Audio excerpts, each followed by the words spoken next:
الحمد لله وكفى وسلام على عباده الذين اصطفى خصوصا على سيد الرسل وخاتم الأنبياء وعلى آله وصحبه الأتقياء الأصفياء وسلم تسليما كثيرا كثيرا. أما بعد، فقد قال الله تبارك وتعالى: ولقد نعلم أنهم يقولون إنما يعلمه بشر لسان الذي يلحدون إليه عجمي وهذا لسان عربي مبين. وقال تبارك وتعالى: إنا أنزلناه قرآنا عربيا لعلكم تعقلون. وقال النبي صلى الله عليه وآله وسلم: من يحسن أن يتكلم بالعربية فلا يتكلمن بالعجمية فإنه يورث النفاق، أو كما قال صلى الله عليه وآله وسلم. إخوتي الكرام وأساتذتي المبجلين، أنا اليوم سعيد ومجدوح ومسرور بحضوري في هذه الحفلة الميمونة، الحفلة التي نودي فيها باللغة العربية وأنشد فيها باللغة العربية وخُطب فيها باللغة العربية وأجريت فيها الحوارات والتمثيليات باللغة العربية. فيا لها من سعادة نسعد بها في هذه اللحظة الطيبة المباركة. الأصوات التي كنا نراها خافتة مضمحلة، الأصوات التي كانت ضعيفة جدا، واليوم بحمد الله فرحنا كثيرا بسماع هذه الأصوات. الأصوات التي كنا نبحث عنها، كنا نفتقدها، وكنا ننشد بلسان الحال قائلة: فزع الفؤاد وذهب الرقاد، أو بقول الشاعر بتغير بسيط: ذهب الرقاد فما يحس رقاد، ذهب الرقاد فما يحس رقاد مما شجاك أيتها اللغة الحبيبة ونامت العواد. اللغة التي قال فيها الشاعر حليم دموس معبرا عن حبه الأزلي للغة العربية، اللغة العزيزة بأنفسنا، اللغة الغالية على قلوبنا، اللغة المتمشية في نفوسنا، اللغة الساكنة في شراييننا. قال فيها الشاعر: لا تلومني في هواها فأنا لا أهوى سواها، لست وحدي أفتديها بل كلنا اليوم فداها، نزلت في نفس وتمشت في دماها، فبها الأم تغنت وبها الوالد فاها، وبها الفن تجلى وبها العلم تباها. لغة القرآن هذه رفع الله لواها، فأعيدوا لها يا بنيها فأعيدوا لها يا بنيها نهضة نهضة تحيي رجاها. هذه اللغة الطيبة، اللغة الكريمة التي نعيش حياتنا في ظلها، وهي تمثل لنا دور الأم. لكن من الأسف الشديد، من الأسف الشديد ما أشار إليه أخونا الفاضل الشيخ رضوان داود حفظه الله، أن الكثير من إخوتنا من طلابنا قد أعرضوا عنها وقد ولوا أدبارهم إليها. فيا أسفا ما نتعامل معها وما نعاملها. في مدرسة إسلامية عربية تلاشى وجودها، لكن اليوم بحمد الله، وأنا أشكر وأبجل وأقدر أن هذه الفرصة التي توفرت وتيسرت لنا في هذا الوقت المبارك، هذا ما كان يمكن إلا بجهود هؤلاء الأساتذة الجهابذة، إلا بالجهود التي بذلوها عليكم. فرأينا عددا كبيرا من الإخوة الذين قدموا الخطب من هذه المنصة، وقدموا لنا حوارات وتمثيليات التي أثلجت صدورنا وأطربت أسماعنا وأنعشت قلوبنا. فنحن اليوم في نشاط كامل. نحن نريد أن نستعيد الحيوية لتعلم هذه اللغة. نريد أن نقوم من هذا المجلس المبارك بعزم جديد، بعزم وحسم، فلا نرى طالبا ينتسب إلى المعهد العربي فنراه يتكلم باللغة أجنبية دون لغة عربية. نشدد ونلتزم ونراقب أيضا، لكن إلى الآن لم نؤاخذ أخذا شديدا. لكن طبعا بعد يومنا هذا سوف نشدد، سوف نتقن المراقبة إن شاء الله. ونتمنى أن يرى لهذه الحفلة المباركة أثر مديد إلى الأيام المديدة، إلى فرصة طويلة.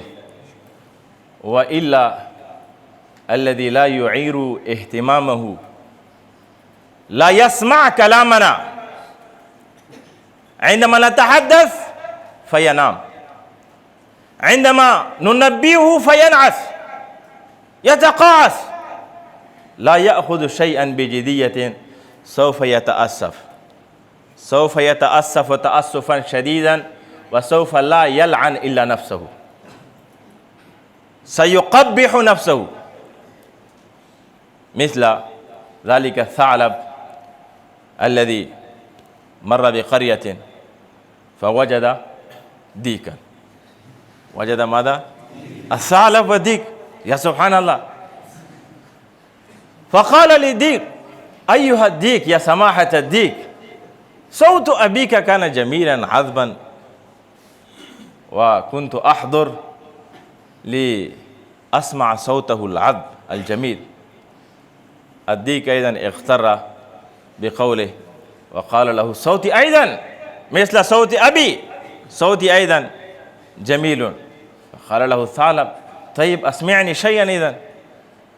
فالديك عندما يؤذن، عندما يصوت، عندما يعلن، فإنه ماذا يفعل؟ يغمض عينيه.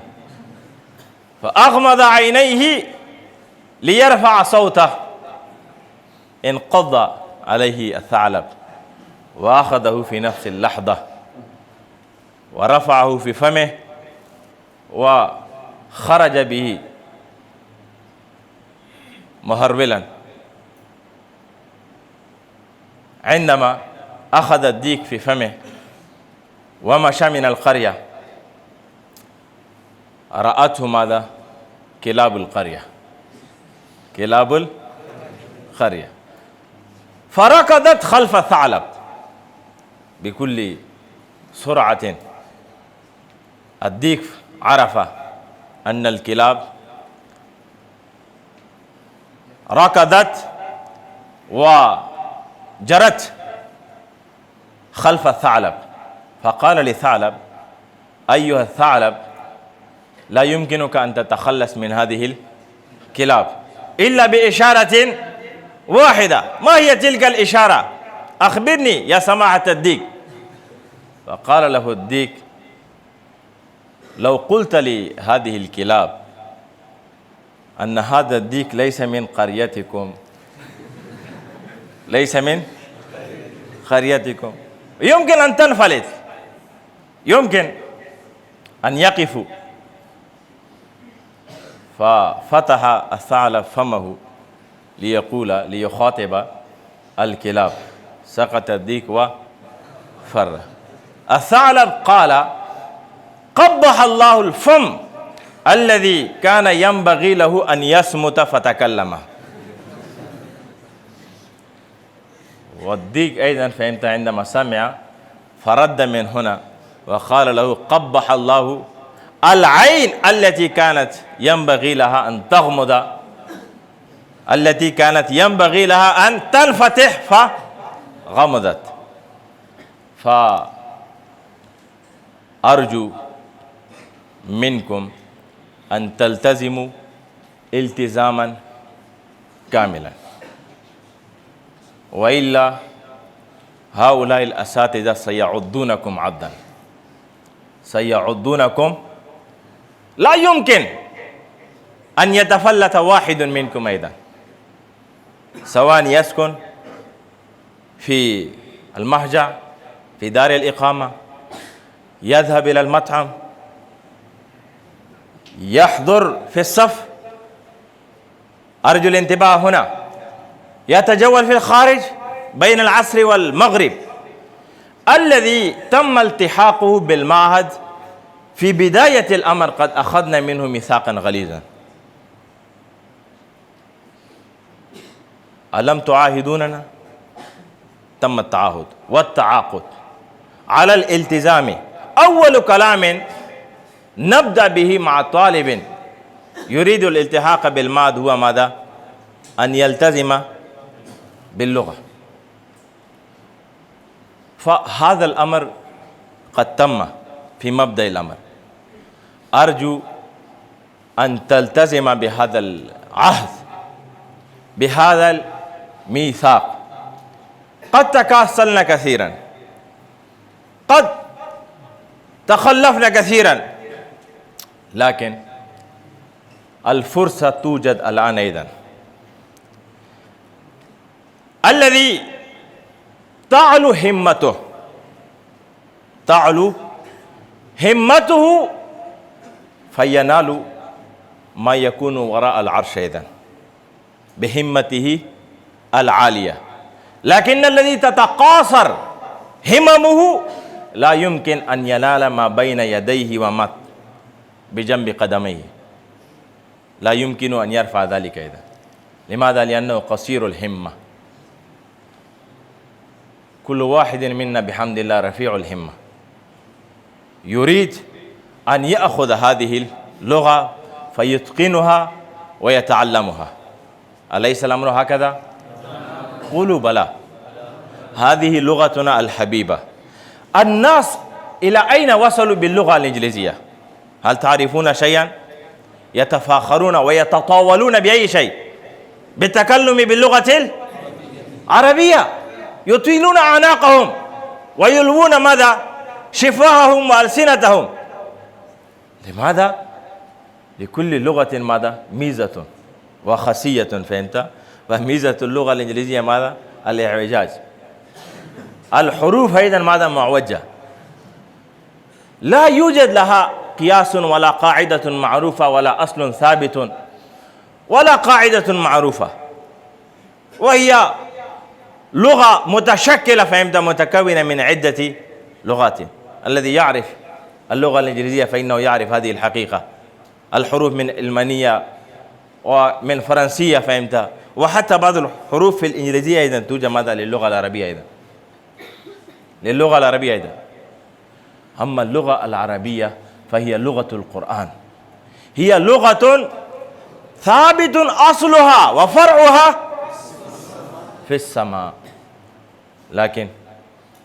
لكن الأسف الشديد، فهمت؟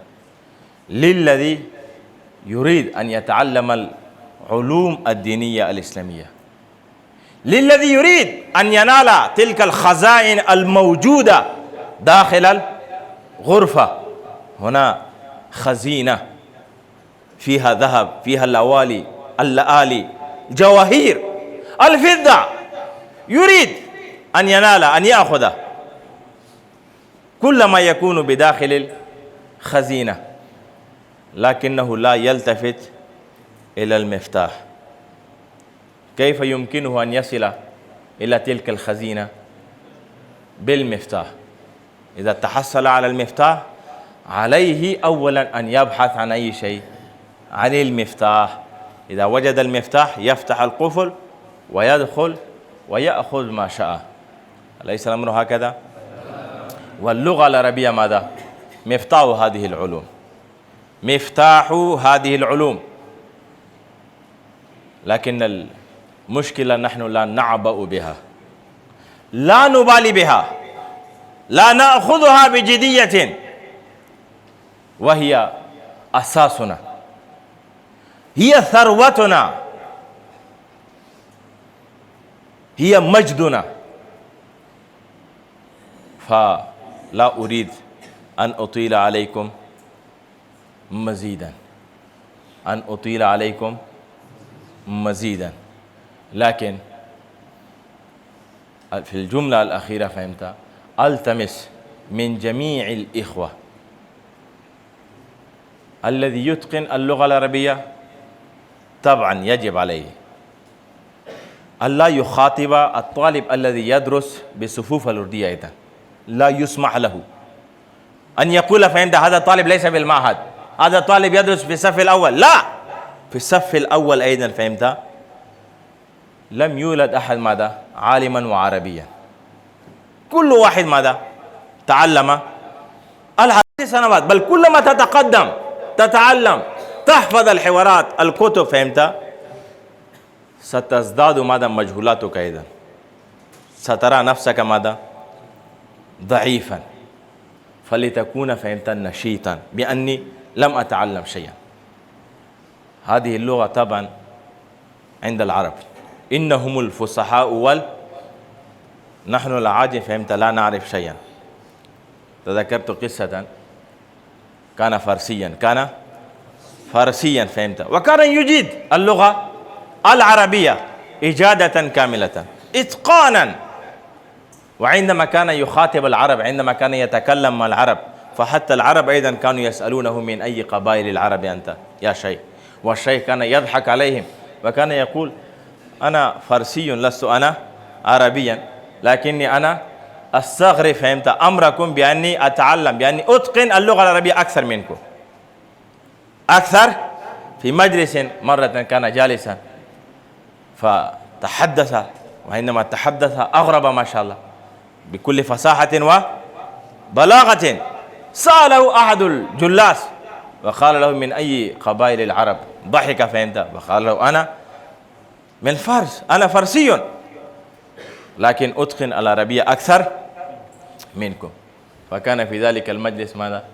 رجل قال له اذهب إلى فلان، اذهب إلى أعربي بيته في قرية كذا، فسوف إذا لم يعرف كذلك الإعرابي فلا بأس فهمت أن تفتخر باللغة وأن تحسب نفسك وتعود نفسك ماذا من العرب.